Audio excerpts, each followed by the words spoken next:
समस्त संकल्प विकल्प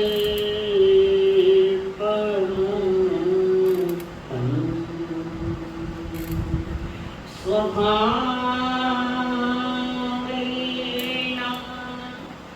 निवसन्ति नित्यम् शान्ति योगिन स्वयमेव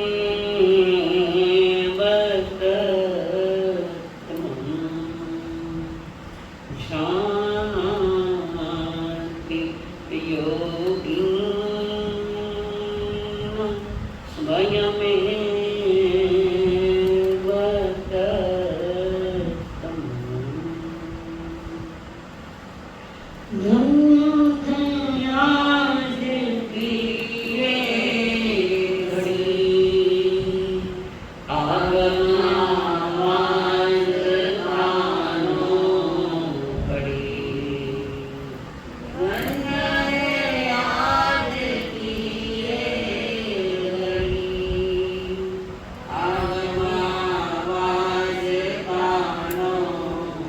कैसे कर्म चले बंद कैसे चले, कैसे कर्म चले बंद कैसे चले, इच्छा सुनने की आगे बढ़ी, मेरे भाव भाव के मन के भरम चित्त में धर्म नित्य वंदन करे मन में श्रद्धा भरे, नित्य वंदन करे मन में श्रद्धा भरे, होवे हर के हमारे करम सतगुरु तेरी शरण, मिट जाए जन्म और मरण, बहुत दुख सहे कितने कर्म गहे, बहुत दुख सहे कितने कर्म गहे, अब तो सत्य पे चले चरण,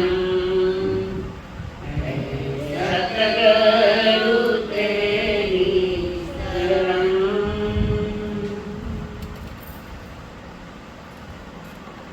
पंच परमेश्वर को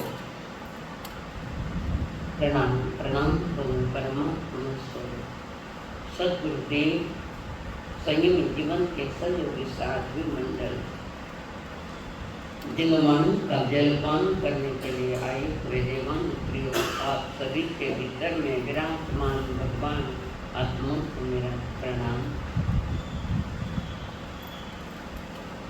केवल ज्ञान के पश्चात परमात्मा महावीर जी ने सब पर कल्याण हेतु जो जिनवाणी सुनाई, जिन देश न सुनाई, जिसने ठीक से सुन ली वो पा गए, और जिन्होंने नहीं सुनी वे खो गए। जहाँ हम खो जाते हैं उसका नाम संसार, और जहाँ हम पा जाते हैं उसका नाम सिद्ध अवस्था है। परमात्मा महावीर जी ने अंतिम देशना जहाँ दी थी वो था क्षेत्र पावापुरी। उस पावापुरी में प्रभु ने अंतिम देशना सुनाई उत्तराखंड के माध्यम से। 17 घंटा सुनाई प्रभु ने पावापुरी में, कितने घंटे नॉन स्टॉप सुनाई उत्तराखंड। नहीं मालूम है भाई।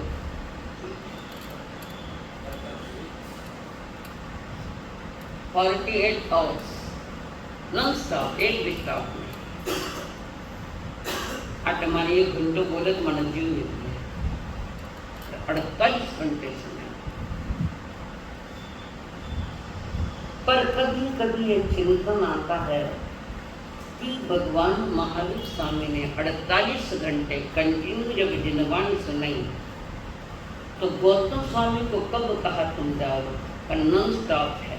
ये चिंतनीय विषय भी मेरे पास इसका उत्तर नहीं है, मैं निकालूंगा कि जब 48 घंटे वाणी उन्होंने सुनाई है तो बीच में क्या खंड पड़ा तो कंटिन्यू कह नहीं सकते, तो उसके थोड़ा चिंतन मन आप भी करो, मैं भी करूंगी। तो उसी में उत्तराध्याय सूत्र के 29वें अध्याय में परमात्मा ने सम्यक पराक्रम के गृहोत्तर बोल है, सही पराक्रम, सम्यक पराक्रम। उसमें उन्होंने प्रभु ने 6 आवश्यकों की भी चर्चा है, बहुत सारी लंबी चर्चा है। सबसे उत्कृष्ट वो ग्रंथ, वो अध्याय है। वहां पर प्रभु ने फरमाया, उसने ने पूछा प्रतिक्रमण यानी क्या? गणितमणेनम मनते जीवे किम जने, प्रतिक्रमण करने से जीव को किस गुण की प्राप्ति होती है? प्रतिक्रमण करने से जीव को किस गुण की प्राप्ति होती है? तब प्रभु ने फरमाया, अहो आर्य, प्रतिक्रमण आवश्यक से जीव व्रतों के छिद्रों को ढांकता है। जो व्रत लिए गए हैं वहां कोई दोष लगाया, पिछाड़ लगा है, कोई छिद्र आ गया है या कोई गंदगी आ गई है व्रतों में, जो मर्यादा की वो मर्यादा जो टूट गई है, संध्या के समय उसका प्रतिक्रमण होता है। अपनी गलती का सुधार करना, उसका नाम मादरेचा जी। कौन बोले? आप ही बोलिए। उसी का नाम प्रतिक्रमण। हमारे यहाँ देवसी रायसी का प्रतिक्रमण का विधान है। देवसी और रायसी, ये देवसी रायसी का प्रतिक्रमण का विधान मात्र प्रथम और अंतिम तीर्थंकर के लिए है। तो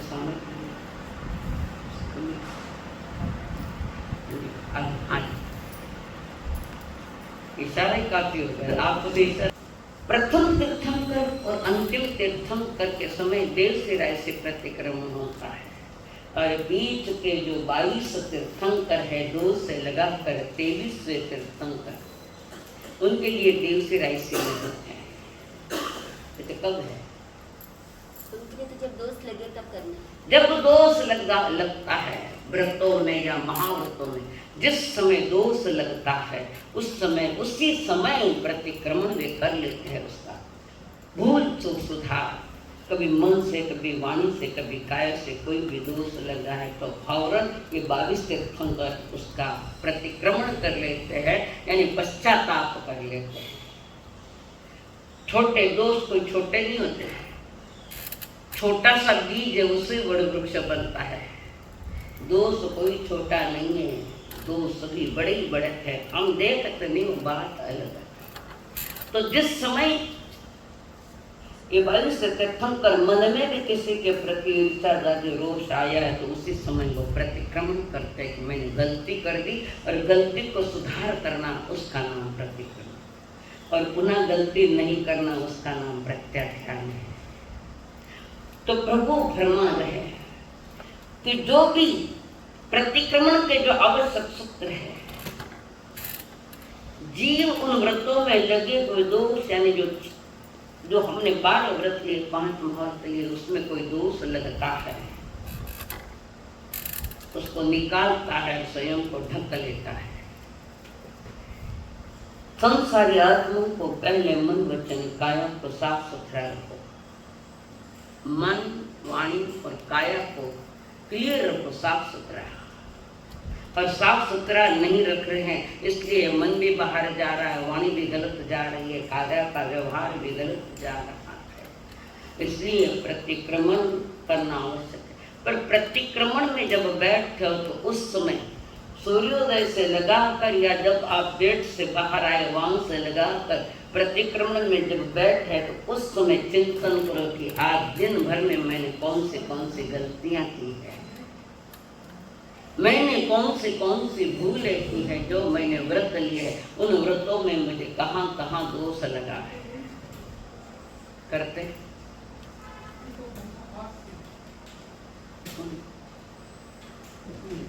व्रतों में दोष लगाए हैं। माँ व्रत लेवा कोनी तो दोष लागो भी शब्द कटा है और व्रत तो लेते नहीं हम। शुरू में थोड़े दिए, जब बाद में कोई आप करने बोला माँ सागला व्रत ले लो, कतरा व्रत लिया प्रकार से। क्यों नहीं लिया भाई? कुछ न कुछ जीवन मर्यादा में शोभा देता है। अध्यक्ष महोदय आप तो लिया रहे जिन टाइम में भाई एक लियो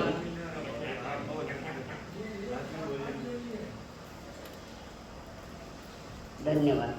मैं हूँ जबकि रात्रि भोजन त्याग करके रात 12 बजे खाओ। ये उम्र को कोशिश करने वालों की नहीं है। मतलब 18 जहाँ व्रत नहीं है वहाँ भटकी हुई चेतना है। हम व्रत लेते ही नहीं है तो व्रतों में दोष लगने का क्या कारण है? और कोई ऐसा भी कहता है हमारा हम प्रतिक्रमण करते हैं, दोष नहीं लगना, 32 दोष नहीं लगना, इसका प्रचार करते हैं। पर एक बात अच्छी लगी हमको कि हम नींद लेते हैं तो कोई दोष नहीं लगता। व्रत नहीं लेवा तो कोई दोष नहीं लगे। व्रत इसलिए जीवन मर्यादा में शोभा देता है। सीता ने थोड़ी मर्यादा तोड़ दी तो रावण उठा के ले गया। नहीं थोड़ी, जब लक्ष्मण जी ने एक लक्ष्मण रेखा बांधी लगाई थी ना, लक्ष्मण ने लक्ष्य नहीं रखा तो ये कषाय रूपी मिठा रूपी रावण तुम्हें संसार में रुलाएगा न भटकाएगा।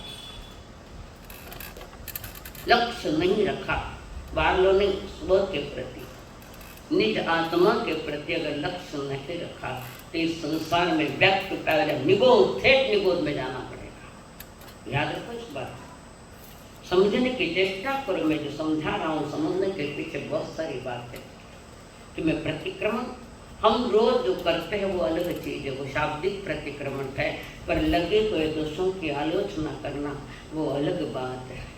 याद रखना। थोड़ी सी और आगम की बात कहूँ, लिखे हुए ये जो हल्की चलती जो पर्यायन अवस्था है, हलन चलन करने के आपकी हमारी सबकी पशु है प्राणी है त्रस जीव है। 2 इंद्रिय 3 इंद्रिय 4 इंद्रिय वाले 5 इंद्रिय वाले नारकी तेज मनुष्य देवता, इन ये जो त्रस जीव है इसमें एक मनुष्य पर्याय इस त्रस काया में बेंद्र से लगाकर पंचेंद्रिय तक नहीं समझ में, खाली सुन लो फिर समझाऊंगी कभी। तो ये 10 पर्याय है। एक इंद्रिय छोड़कर पृथ्वी पानी तेवकाय वौकाय वनस्पति काय भी एक इंद्रिय वाले। अब अतरी पानी पड़े तो हल सके क्या तू? तो ये जो त्रस पर्याय है आपको भी मिली हमको भी। इन त्रस पर्याय में जीव ज्यादा से ज्यादा 2000 सागर रहता है। ये आगम की बात खाली सुनो, खाना समझ में नहीं आए तो प्रयत्न करो और बाकी टाइम में। इन त्रस पर्याय बेंद्रिय से लगाकर पंचेंद्रिय पर्याय तक जीव इस त्रस पर्याय में 2000 सागर तक रहता है। 10 कोटा कोटि पल्योपम का एक सागरोपम है। 10 कोटा कोटि पल्योपम का एक सागरोपम है। तो एक पल्योपम किसको कहते हैं इसकी चर्चा मैंने पीछे कर दी। समझना है तो पुनः मिलना, पर मेरा सब विषय अलग है, पर इसी को लेकर 2000 सागर में जीव ने अपना कल्याण नहीं किया तो पुनः एक चंद्र में जाना पड़ेगा। एक केंद्र में पृथ्वी अब देव वनस्पति और वनस्पति में निगोद अनंत काय वाला एक शरीर में अनंत जीव, स्वतंत्र श्वास नहीं, स्वतंत्र आहार नहीं, स्वतंत्रता से जन्म नहीं, स्वतंत्रता से मौत भी नहीं। एक साथ जन्मते हैं, एक साथ मरते हैं, एक साथ ही आहार करते हैं और एक साथ से सांस लेते, कारण एक शरीर में अनंत जीव है। निगोद जाके बैठे, हम अभी अनंत बार वहां जाकर आए, निगोद में अनंत बार जाके आए, नहीं जाके ऐसा नहीं है। ठेठ वहां तक आने के बाद भी और इस पर्याय में, मनुष्य पर्याय में आने के बाद भी हमने इस बात को समझा ही नहीं कि समझा रहे जिन देश नाम कह रहे। तो इस तरह हलन चलन करने वाले जीवों को, उनकी जो ज्यादा से ज्यादा इस हलन चलन करने वाले जीवों में 2000 सागर तक रह सकता है, पर उसके बाद अगर उसने इस बीच काल में आत्मा का कल्याण नहीं किया तो बैक टू पैवेलियन, पुनः निगोद में जाना पड़ेगा। और इस 2000 सागर में ये जो कालमान है, ये कालमान है 2000 सागर। इस कालमान में 2000 सागर में मनुष्य भव, उसमें पुरुष भव, पुरुषों का भव सिर्फ 8 बार मिलता है। पुरुष जन्म 8 बार मिलता है। स्त्री भव में 16 बार जन्म आता है। और उसके साथ नपुंसक में वो भव 24 आते हैं। पुरुष के सिर्फ 8 भव है। 2000 सागर में इतनी लंबी जो कालमान है, उसमें 8 भव मनु पुरुष देखते हैं। छकड़ी में हो नहीं, अब बात तो पचकट जाऊंगा।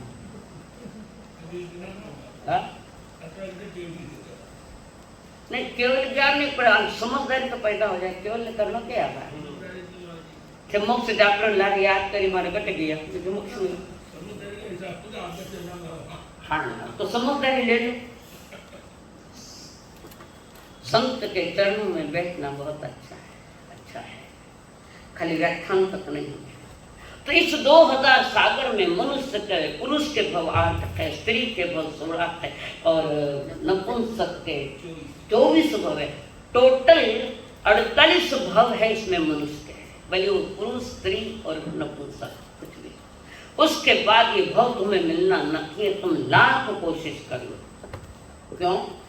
लाख कोशिश से मिला था तुझको ये मानव जन्म, लाख कोशिश से मिला था तुझको ये मानव जन्म, खो दिया तूने ये हीरा, खो दिया तूने ये हीरा।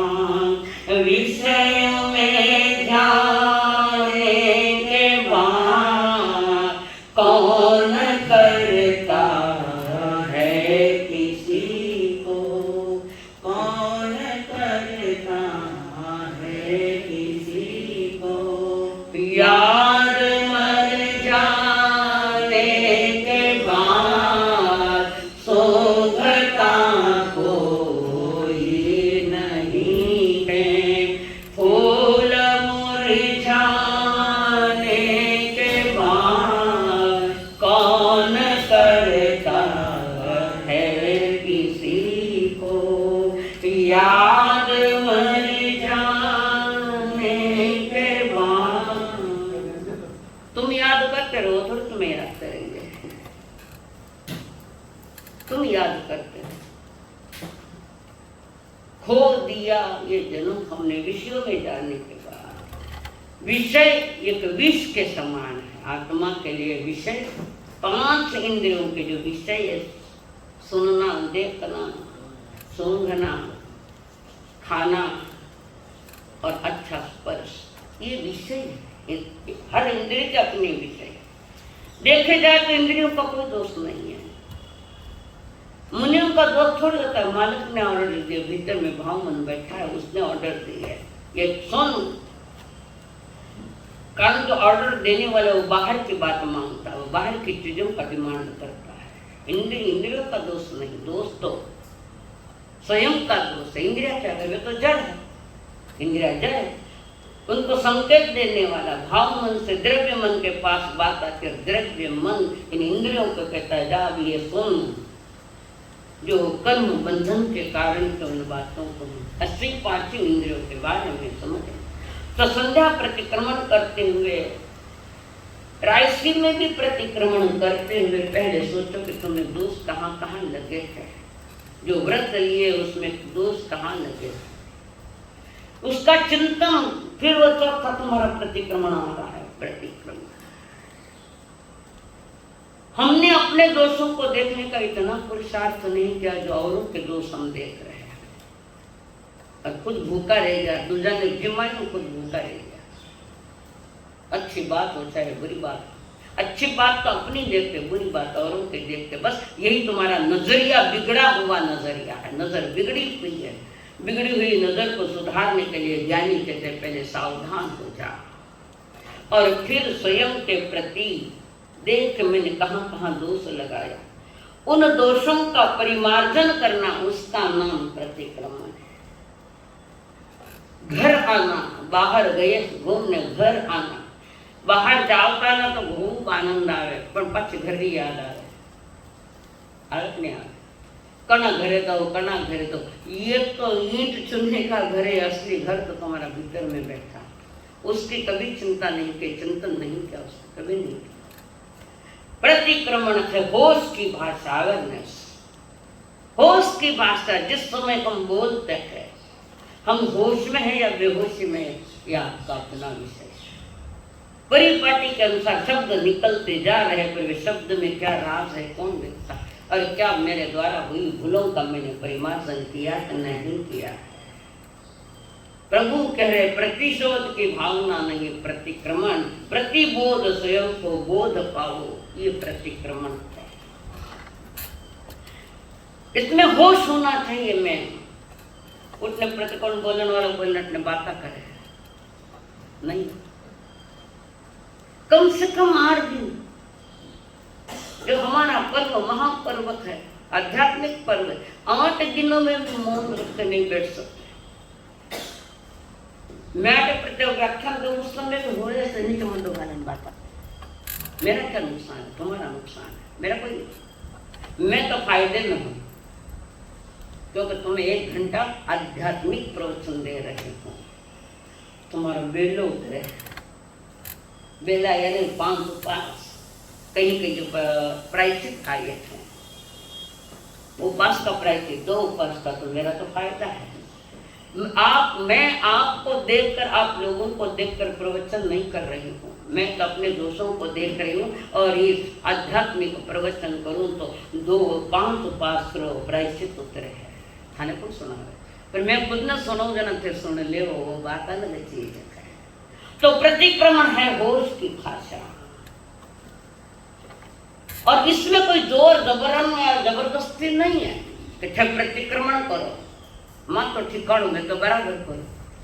संध्या का प्रतिक्रमण, रात्रि भोजन का त्याग लिया है, और कहीं सूर्यास्त होने के साथ हमने कोई कुछ खा लिया है या पी लिया है ना, मर्यादा से बाहर चला गया। एक बार याद, सूरज की एक कोर भी अंदर चली गई है, और उसके बाद लिखा एक कोर पूरा नहीं, एक कोर सूरज दिख रहा है, एक कोर भी क्या तो सूरज दिख रहा है, तुमने खाने का पुरुषार्थ किया है, तो तुम दोषी हो। रात्रि दोष लगता है रात्रि का, और सूर्य पूरा बाहर आवे तब तक तो खाना ही नहीं। पूरा सूर्य बाहर आने के बाद, उसके बाद तुम्हारा नौकाशी, वहां से गिनती, वहां से उसकी गिनती होती है। अच्छा, आपने रात में दोष लगाया, लग गया, ज्ञात अज्ञात कैसे भी हो, दोष लग गया है, तो रात्रि में दोष लगा है, दिवस में सूर्यास्त होने के साथ खाया तो आपको बस प्रायश्चित लेना पड़ेगा, उपवास का प्रायश्चित है। और अब रात्रि में जो नींद में थोड़ी हम खाते हैं, नींद में कोई दोष लगाते हैं, फिर ऐसे प्रतिक्रमण का विधान क्यों है?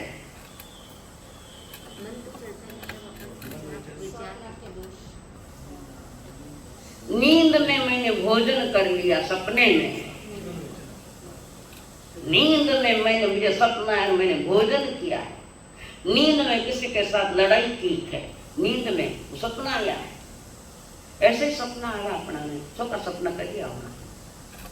नींद में सपने में मैंने पानी पी लिया, भोजन कर लिया, भूख लगे तो सपना में भूख पूरी करे, उसका आलोचना हो रहा है। इसी प्रतिक्रमण में थाने तो रात कोई दोस्त लागन रही कोई है, लगता है नहीं लगता है। अध्यक्ष महोदय खड़ी रात्रि भोजन का 4 महीना रहते आज दोस्त लागे थे नहीं तो सपना में भी लागे रहे तो ऐसी प्रतिक्रमण करिया थे कभी शुरू में क्या जाता था, शुरू से विषय ले होती तो भी जागे तभी सवेरा, जागे तभी सवेरा, इसका नाम प्रतिक्रमण है। अब आगे क्यों अब नहीं करूंगा, इसका नाम प्रतिक्रमण है। प्रतिक्रमण कोई हावभाव नहीं है, लोगों ने उसका हावभाव कर दिया, प्रतिक्रमण प्रतिक्रमण करे। प्रतिक्रमण भी समझो ना, एक समय का भी प्रतिक्रमण होता है, 1 मिनट का भी प्रतिक्रमण होता है।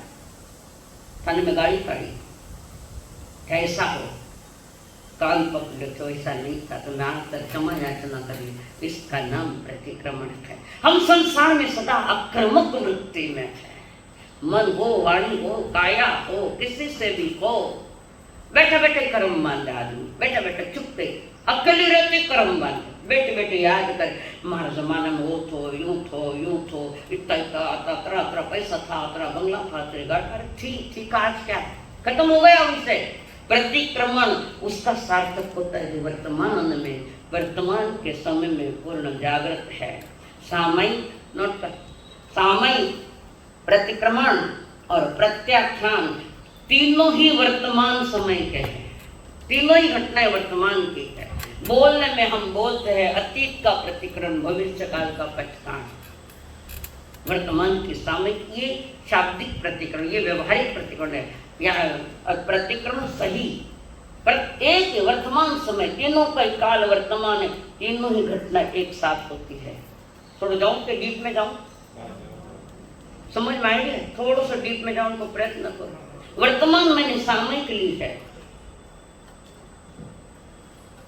यानी मैं ज्ञाता दृष्टा भाव में आ जाता हूं, मन शांत है, वाणी शांत है, काया शांत है, और वर्तमान में मैंने सामयिक ली है। और प्रति समय 8 तथा 7 तथा 8 कर्मों का उदय है, वे कर्म आ रखे हैं। अगर आपकी जो सामयिक है, जो पहले बार बताए थे रागे दून देश ग्रिमत जाने के वो बात बताए जिससे न राग सताता न द्वेष सताता, ऐसा वो सामयिक में बैठता है। सब घटना जो उसके सामने आ रही है, देखने जानने का प्रयत्न है, उसके ऊपर रिएक्शन नहीं है। सामयिक या सामयिक कहो, संवर कहो, कुछ भी कहो, ये समय का सार है। वर्तमान समय में आपने जो भी उदय में आ रखे थे उसके प्रति कोई रिएक्शन नहीं दी, मन से भी नहीं दी, न राग न द्वेष, कुछ नहीं। अच्छी बुरी, अच्छी घटना आई या बुरी घटना आई है, आपने अपनी ओर से कोई प्रतिक्रिया नहीं दी, उसका नाम सामयिक। और जो आए हैं, जो आए हैं उदय में, मैं वर्तमान में सामयिक में हूँ और वे कर्म उदय में आए हैं, मैं उसको सिर्फ जानूं। तो कर्म उदय आते हैं वर्तमान में, उदय मैं सामयिक में बैठा हूँ और कर्म उदय आया है, मैंने उस तरफ ध्यान ही नहीं दिया, मैं सामयिक में हूँ। और वे जो उदय में आए हैं वे जा रहे हैं, वे जा रहे हैं, मैंने प्रतिक्रिया दी नहीं, वो जा रहे हैं।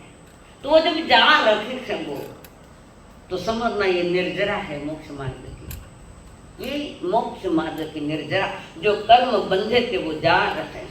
कर्म तो उदय में आए हुए जाने के लिए आए थे, पर हमने रागद्वेषात्मक भावना से उसको पकड़ लिया। वो तो गैर नया पावना आएगी, पुरानो कर्जो दियो ने नयो कर्जो लेके बैठ गया। पुराना कर्जा दिया, ये थारा कर्जा पैसा बैंक हो या किसी के भी हो, पर दिया है 1 करोड़ दिया, 1.5 करोड़ पाछो कर्जो लियो, क्या पाया इसमें? पाया क्या गया? अच्छा, वो जो उदय में आया है कर्म, और मैं ज्ञाता दृष्टा भाव से उसको देख रहा हूं, तो वो जो उदय में वो जाएगा निर्जरित। तो उस समय में सामयिक में हूं तो नया कर्म बांधो नहीं, उसका नाम है प्रत्याख्यान, उसका नाम है पचकान कहो, प्रत्याख्यान को, थोड़ी बारीक चीज है ये। तीनों ही घटना वर्तमान। तो प्रतिक्रमण और प्रत्याख्यान को संभालने वाली एक सामयिक है। क्या है?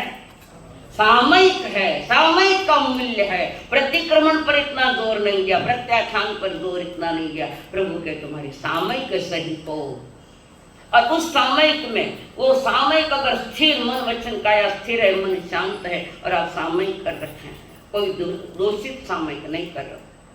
इन दो ही सामयिक प्रतिक्रमण को भी संभालते और प्रत्याख्यान को संभालती है, और इसी सामयिक के तले हम प्रतिक्रमण कर रहे हैं। जीवन में होश और स्वयं का होश होना चाहिए। परमात्मा की वाणी इतनी ध्यान देकर सुनो कि तुम्हें बाहर की कोई आवाज भी सुनाई नहीं दे रही। कोई आया है, कोई चेयर की आवाज है, कोई किसी की आवाज, तुम्हें सुनाई नहीं देनी चाहिए। तुम्हें एक परमात्मा की वाणी सुनाई देनी चाहिए। उस समय समता भाव से परमात्मा की वाणी सुन रहे, तो ये वाणी, ये पवित्र वाणी, अमृत वाणी, ये मधुर वाणी तुम्हारे प्रतिक्रमण को ठीक कर देगी, पर नया कर्म आने नहीं देगी। ये है हमारे प्रत्याख्यान।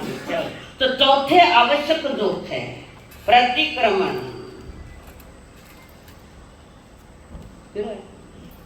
तो जो प्रतिक्रमण जो जिसकी बात में फरमा रहे, जहां राग द्वेष का होता है अंत, जहां राग और द्वेष का होता है अंत होता है, उसी के जीवन में सुखों का वसंत आता है।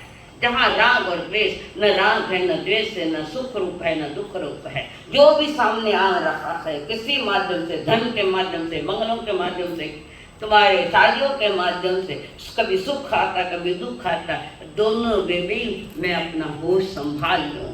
होश की भाषा करूँ। धन आया, आकाश में बात करे, गाड़ियां आई, सब दोस्तों ने बता रहे देख मत की गाड़ी ले, मार सक नहीं लागे, नहीं गाड़ी आई तो मार सक नहीं लागे। सच, 2 कदम मार आ गए। अच्छा खाली मंगल का विषय नहीं, बिना सच्चित फुलारा हार लगा खाली थोड़ी सी सोचते एक पंखुड़ी में असंख्यात जीवों का घमासान, और जड़ में सजाए, जड़ से सजायो, चेतन तो रो रहा है। जड़ को सजा रहे, जड़ से सजा रहे, लाइन करे मरसा એને મંગલિક દેવ મને પ્રકાશજી કયો એક વાર મને મંગલિક દેવ ને થાને કોઈ था अट बोलिया कि बोया उत्तर तैयार रहे तो जल खोदे। मकान में बड़ा मकान बनाया, हर कमरा में पगलिया करावे, कई कारण मारा सिर को तो क्यों नहीं कह लगे छोको बनाए बंगला में खेल मैं क्यों कर्म बांधू। मैं अगर कह जो बंगलो छोको घणो बहुत बढ़िया बनाया है तो मैं भी तो कर्म बांध लिया। मैं क्यों उसके प्रति प्रतिक्रिया दूं? नहीं दूं प्रतिक्रिया दी तो मुझे समझा प्रतिक्रमण उसका करना पड़ेगा गलती का। हम तो ये सोचे शराबों को चाहे साधु कम से कम भूले भूले कम करते जाओ तो जीवन में जरूर बसंत का आगमन होगा, शांति का आगमन होगा। यहाँ हर जीवों के प्रति सम्मान है। प्रतिक्रमण सामयिक में हर जीव के प्रति सम्मान या प्रतिशोध की भावना नहीं होनी चाहिए। तो ये प्रतिक्रमण का जो विषय है, आदमी सुख आवे घणो सुख की बात करने दुख कतरो को दुख सहन करूं किने कह रहे मैं कतरो दुख सहन करूं मारा सा तो मारा सा दुख दिया था किसने दुख दिया? अपनी नादानियां, बिगड़ा हुआ नजरिया, नादानियां।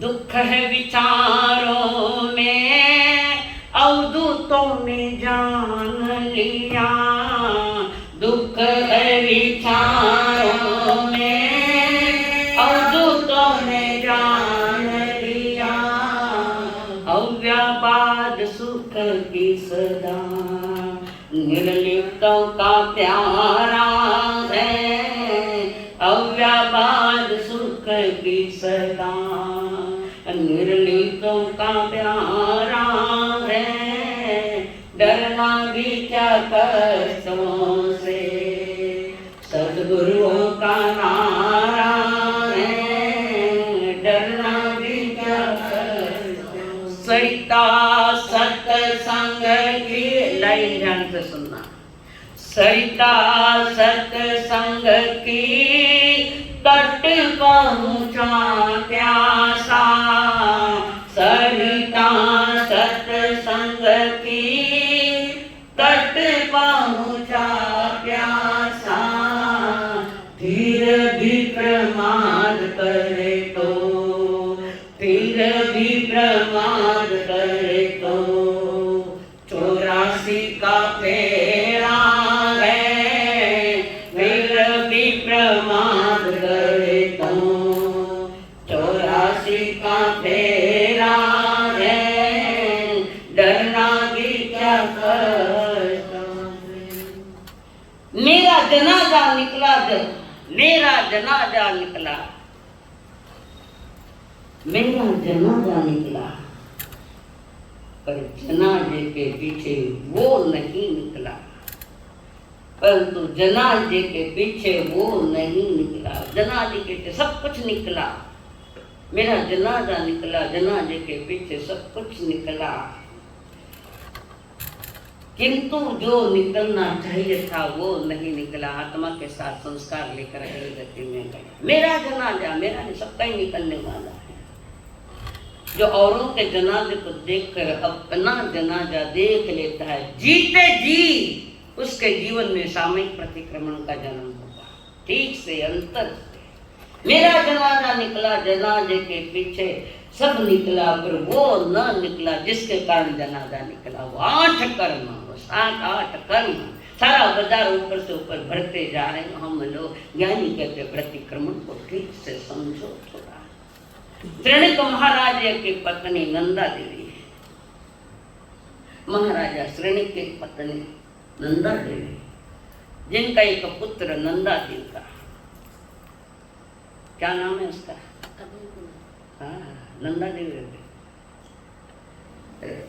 नंदीसेन कुमार, नंदीसेन कुमार उसका नाम, नंदा देवी का।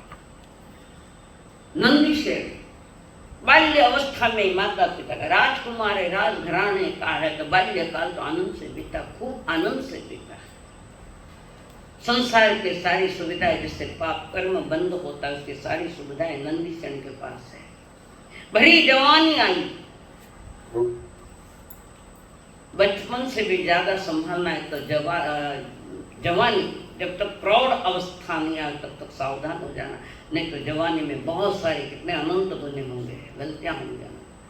और वे जवानी में आयक हैं, उसी राजगृह नगरी में पधारे हैं। परमात्मा महावीर जी विचरण करते हुए राजगृह में पधारे हैं, और सारी राजगृह में दौड़ी पिटाई गई। गाँव के बाहर संत प्रभु पधारे, भगवान महावीर जी पधारे हुए है, सारे गांव निकल रहा है, दौड़ी पिटे दौड़े बधाए बधाए में। वो काका दौड़ी पिटन गया कैसे? पटकट गया था, जट गांव में हर साल की तरह दौड़ी पिटवाई गई। सारी जनता, राजा ने कह चलो सब जन सब मिलके चले, और वहां पर सब राजघराने के भी सब है, सनी के पैसे वाला राजघराना राजा के पुत्र वे भी गए, तो सारी थाना जिससे है, बड़े बड़े बंगले वाले अपने बंगला में आराम करते, उठे नहीं बैठे नहीं। तो कहाँ गई तुम्हारी सारी जनता? भी पुण्योदय हुए बिना यहाँ आने की भावना होती नहीं, सपने में भी नहीं होगी। पर पुण्य उदय, पुण्य बांधो तो पुण्य उदय आएगा, और एक स्थान है पुण्य बांधने का, पुण्योदय आने का। सारी जनता गई है वहां सुन रही, वो गरिष्ठ वाणी परमात्मा की, वो सत्यवाणी, वो अमृतवाणी सुन रही। लाखों के जन मेदिन में प्रभु सुना जिन वाणी, और सभी ने सुनी थे। जो सुनिया जी, कोई कोई विशिष्टता से सुनता है, अलग ढंग से सुनने का भी ढंग होता है। किस ढंग से सुनना, जहाँ मन वचन काया तीनों एकाग्र हो जाए वहां सुनना, वो श्रवण है। सभी ने सुनी, सब सुनकर चले गए। धन्य भाग है, धन्य भाग, धन्य भाग तो तब है जब कोई ध्यान से सुनता है, तब धन्य भाग। नंदीसेन कुमार ने भी सुन ली, नौजवान आए, पहली बार वाणी सुन ली।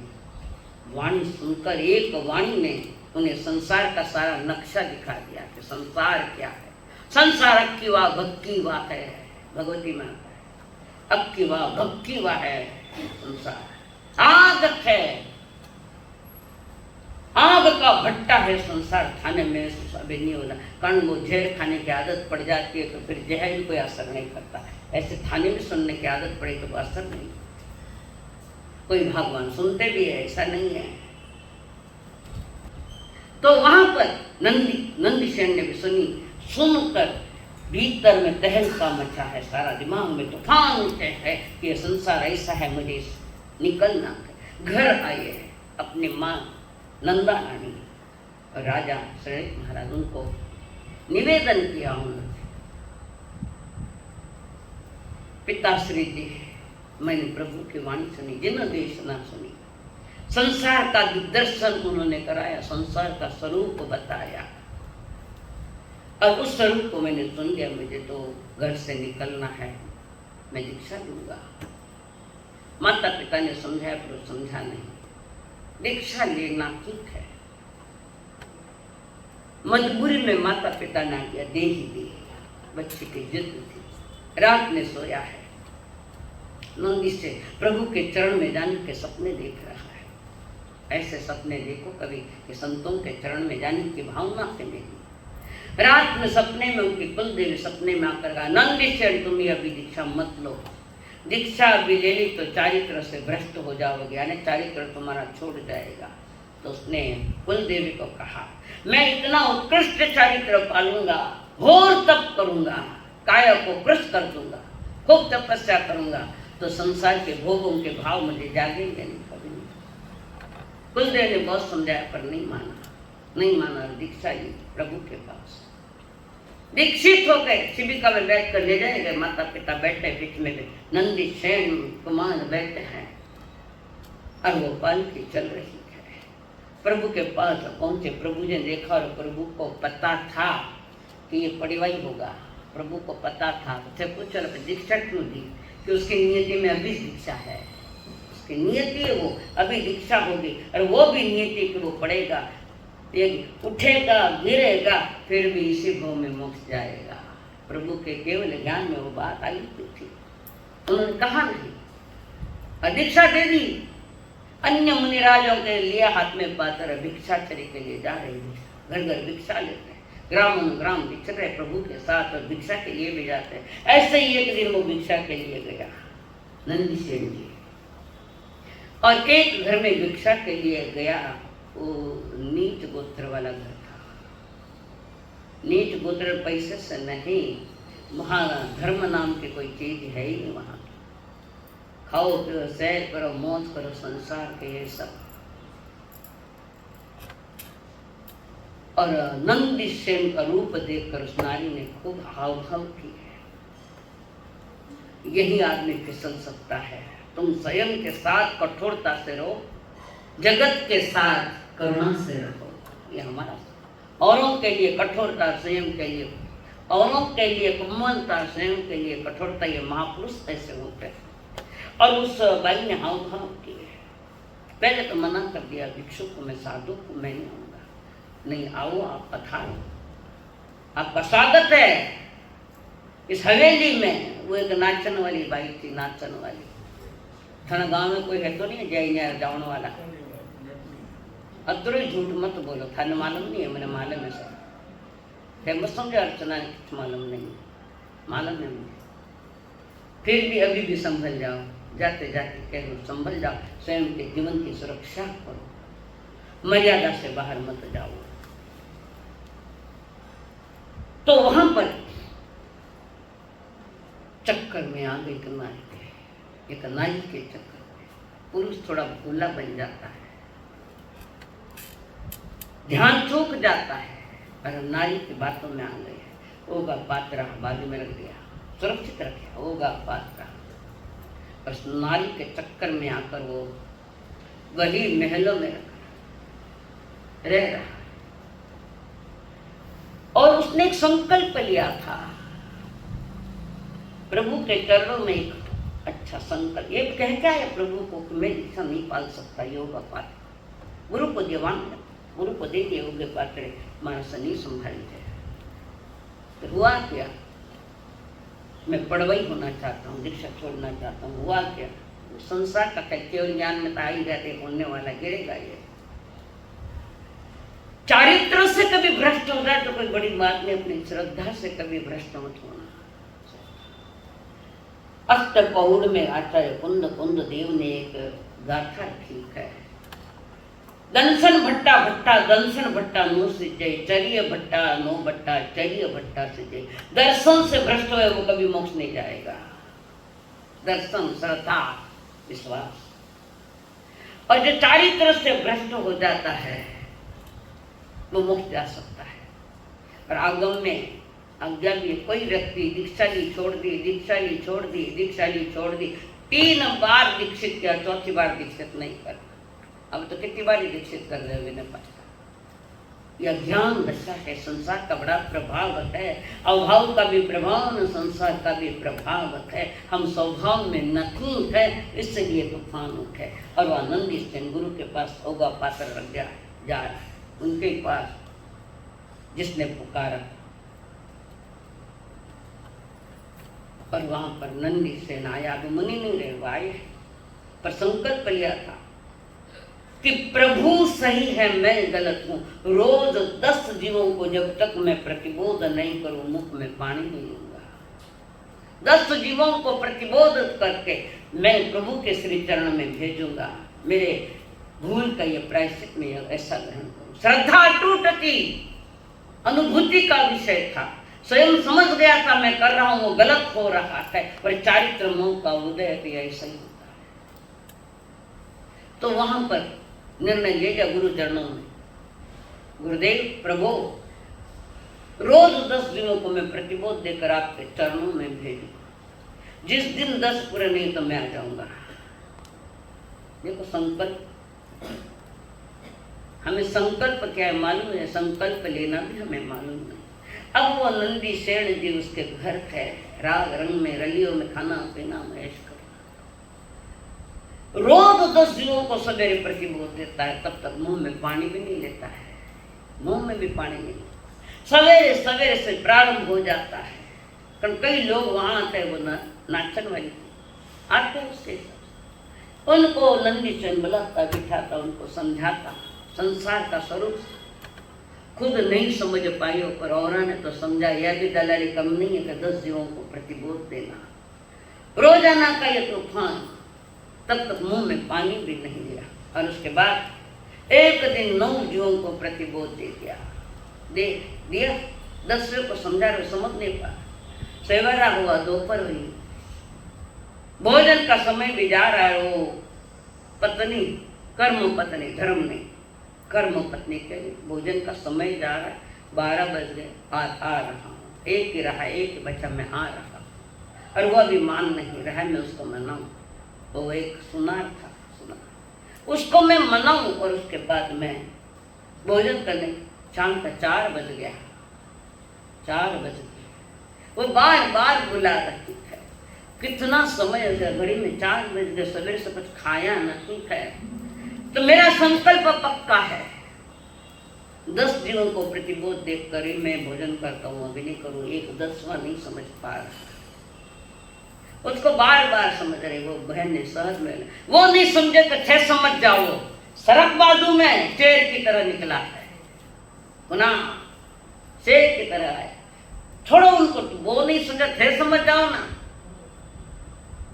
ये वाणी का वचन काम कर गया वाणी का ये वाणी का तीर वाणी पे ऐसे बोलो कि सामने वाला की आत्मा जाग जाए उसके हमारी वाणी फुटोड़ा मटका जी बुन बुन बुन बुन बुन बुन चलती है वाणी पर कंट्रोल नहीं हमारा मर्यादाओं का कोई ज्ञान ही नहीं न मर्यादा ज्ञान कराया तो लिया नहीं और नंदी सेन उठे खड़े हुए अब पास में नहीं आना वो कहते सवारी वारी कुछ नहीं तुमने तो अच्छी सवारी बता दी मेरे के उस दिशा में चलना है तुम्हारा महान उपकार है स्वयं शेर को जगाया है स्वयं शेर को जगाया है तुमने बहुत समझाया उसने पर जो खुद समझ जाता है उसे दुनिया कितनी भी समझे कोई फर्क नहीं पड़ता। खूब समझा है, ऐसा मत करो प्राणनाथ। यही भूल मैंने गुरु से छोड़कर यहाँ आया हूँ, ये पहली भूल है। भूल चूक सुधार उसका नाम प्रतिक्रमण है। और आनंद से मने निकले वहां से, किसी की नहीं सुनी, किसी की भी नहीं सुनी उसने, और सीधे प्रभु के पास। आंखों में अश्क है, आंखों में पानी है, हजारों हजारों आंसुओं से पानी आंखों में से आ रहा है। प्रभु के पास पहुंचे, खड़े होकर वैसे हाथ जोड़ के अपराधी की भूमिका में खड़े थे नंदी सेन जी। प्रभु ने कहा, आओ नंदी सेन, ये तो मुझे पहले ही पता था कि ये होने वाला है, फिर आपने क्यों नहीं? मैं भी कहता तो भी नीति में तुम्हारी ये था। तुम्हारी कुलगुरु कुलदेवती ने कहा था कि तुम चारित्र से भ्रष्ट हो जाओगे, तुमने उनके भी नहीं माने। सपने में आकर कुलदेव ने तो कहा था आपको, तो आप तो नहीं माने उस समय। अब आ ही गए हो अपने भावों से, अपने उत्कृष्ट अध्यवसायों से, उत्कृष्ट परिणामों से आप आ ही गए हो, तब आपको क्या कहूँ मैं। इस वर्ग मार्ग पर आप जो आए हैं, धन्यवाद के पात्र हो प्रभु। मैं धन्यवाद का पात्र अभी कहाँ हूँ प्रभु। गलती की मैंने आपके पास रहकर भी गलती कर दी हमने प्रभु। जो भी प्रायश्चित देना है वो प्रायश्चित दो, मैं प्रायश्चित लेने के लिए तैयार हूँ प्रभु। आपका द्वारा दिया गया हर अपराध को मुझे माफ कर देना, मैं माफी चाहता हूँ। जो भी आपको देना है वो दिए। और नंदी सेन के है, तेरी मेहरबानी का बोझ है इतना, तेरी मेहरबानी का बोझ है इतना, जिसे मैं उठाने के काबिल नहीं हूँ। तेरी मेहरबानी का है बोझ इतना, जिसे मैं उठाने के काबिल नहीं हूँ। मैं आ तो गया हूँ मगर जानता हूँ, मैं आ तो गया हूँ मगर जानता हूँ। मैं सर को झुकाने के काबिल नहीं हूँ। तेरी मेहरबानी का है बोझ इतना। प्रभु मेरी आत्मा बोझिल हो गई और आपके मेहरबानियाँ किसी से कम नहीं है प्रभु। पर आपने मुझे से पापी को भी स्वीकार कर लिया। धन्य भाग्य आज मैं आपके श्री चरण पुनः प्रभु के पास दीक्षा किए हुए अपराधों का ये प्रभु से आज्ञा ली। बेला बेला पारणा नंदी सेन मुनि, और सारी तप में शरीर सुखा दिया, हड्डियां जैसे रह गई, मांस तपस्या में चला गया, खत्म हो गया अंदर, खाली हड्डियां रखी है। प्रभु ने कहा, नंदी सेन मुनि तप नहीं, इसके लिए इस शरीर को, इस शरीर नहीं तो शरीर के सुख के लिए तुम मांगा, तो ये सुख मांगती है, डिमांड करती है, इससे थोड़ा पहले ठीक करो। और बेले बेले की तपस्या करते हैं नंदी सेन मुनि, उसी भ्रम में केवली बनकर मोक्ष जाते हैं। तेरी मेहरबानी का है बोझ इतना, जिसे मैं उठाने के काबिल तो गया हूँ मगर जानता हूँ। मैं शरीर को झुकाने के काबिल नहीं। गुरु माँ